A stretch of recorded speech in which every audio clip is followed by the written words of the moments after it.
Hoje eu vou falar para vocês um pouco sobre a rotina do paciente no hospital no dia da operação.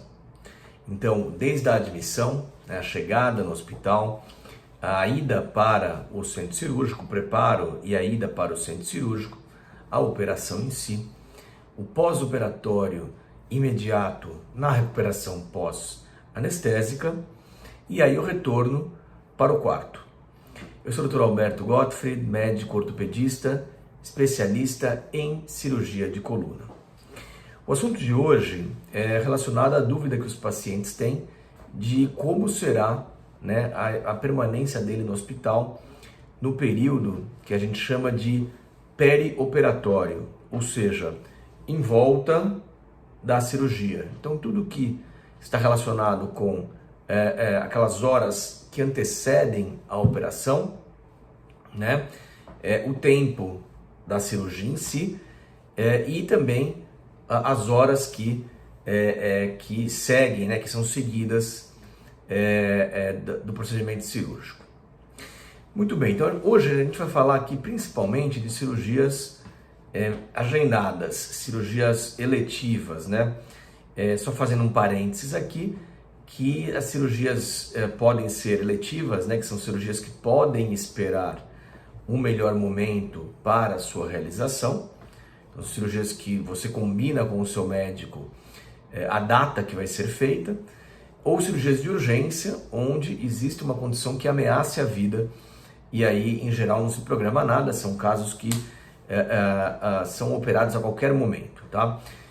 Então, vamos excluir um pouco as urgências e falar das cirurgias agendadas, cirurgias eletivas.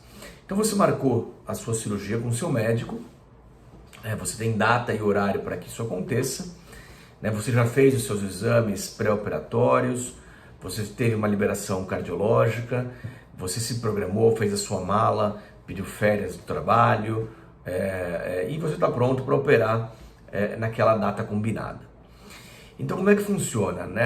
Você vai ter uma carta de internação, então uma solicitação de internação no hospital combinado, e vai fazer essa internação algumas horas antes do horário estipulado pelo seu médico. Então, por exemplo, você marcou a cirurgia para as 8 horas da manhã, o seu médico deve pedir para você internar entre 2 e 3 horas que antecedem o horário marcado. Então, você vai internar lá 5 horas da manhã, por exemplo, 5 ou 6 horas da manhã, depende de cada hospital, da facilidade de internação de cada hospital, mas a maioria gira em torno de 2 a 3 horas que antecedem a operação. Você já vai estar em jejum, lembrando que para cirurgias é obrigatório estar com o estômago vazio, e para isso é importante o jejum de 8 horas. E aí você vai procurar o setor de internação do seu hospital, munido da sua carteirinha de convênio, do seu documento de identidade, da sua mala com as suas roupas, os seus pertences, um acompanhante. Em geral é importante ter alguém para te acompanhar nesse momento, e aí você vai ser internado e vai para um leito que pode ser um leito temporário, um leito que antecede a cirurgia, um leito temporário, ou já um leito definitivo, isso é indiferente, na verdade, onde você vai receber um aventalzinho próprio para o centro cirúrgico, e vai aguardar a visita do anestesista, que vai vir conversar com você de novo, lembrando que ele já fez uma consulta, uma visita, nem que tenha sido por telefone ou presencialmente pré-anestésica, e aí o anestesista vai confirmar o seu jejum, como é que você está naquele dia, se teve algum problema de saúde na noite anterior, enfim, uma gripe, uma febre, alguma coisa que pudesse comprometer a cirurgia, e estando tudo bem, ele vai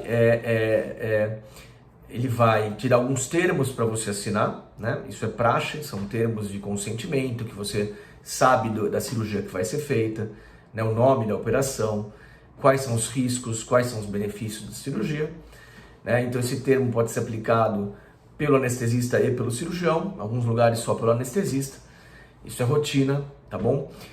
E aí, após os termos assinados, ele vai fazer uma medicação, que é chamada de medicação pré-anestésica, para dar uma relaxada e para tirar um pouco a ansiedade que antecede a cirurgia.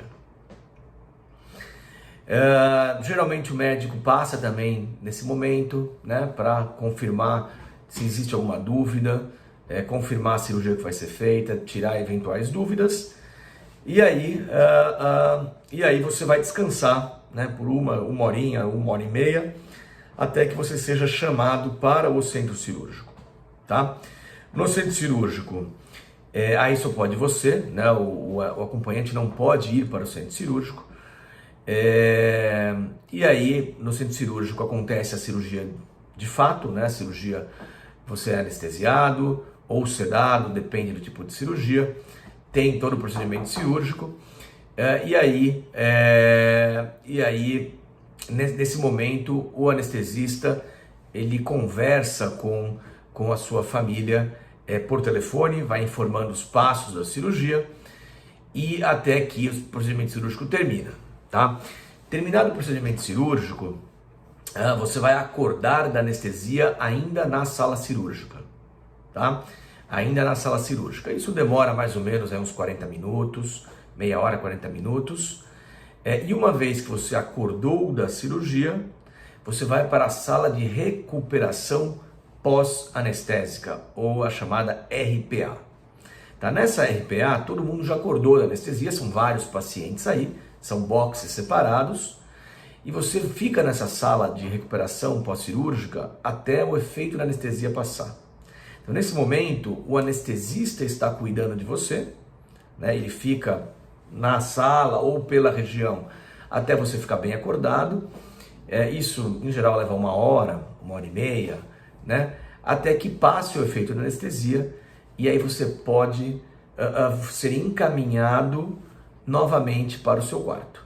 Então, nesse momento, você volta para o quarto.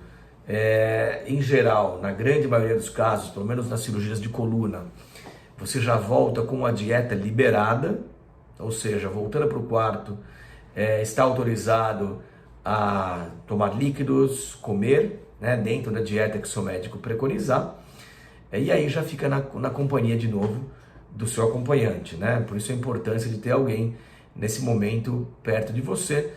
E aí as recomendações de movimentação, de mobilização, obviamente dependem de cada tipo de cirurgia, mas a grande maioria, quase a totalidade dos casos de cirurgia de coluna, a mobilização é até recomendada, né? Não é que ela é permitida, ela é recomendada. Então mudar de decúbito, elevar a cabeceira, sentar, para que aí comece todo um processo de reabilitação. Muitos pacientes, em alguns casos, né, podem ter alta algumas horas depois, né? Então, casos simples de descompressão, por exemplo, hernia de disco, até estenose de canal, casos sem instrumentação, casos mais simples, sem colocação de implantes, o paciente fica no quarto por algumas horas e pode ir para casa. Em outra situação, dorme-se uma noite, no dia seguinte de manhã faz fisioterapia e aí a alta, então, é permitida, obviamente, desde que as condições clínicas sejam favoráveis. Espero que tenham gostado do perioperatório, né, o dia cirúrgico no hospital, e nos vemos na próxima. Até lá.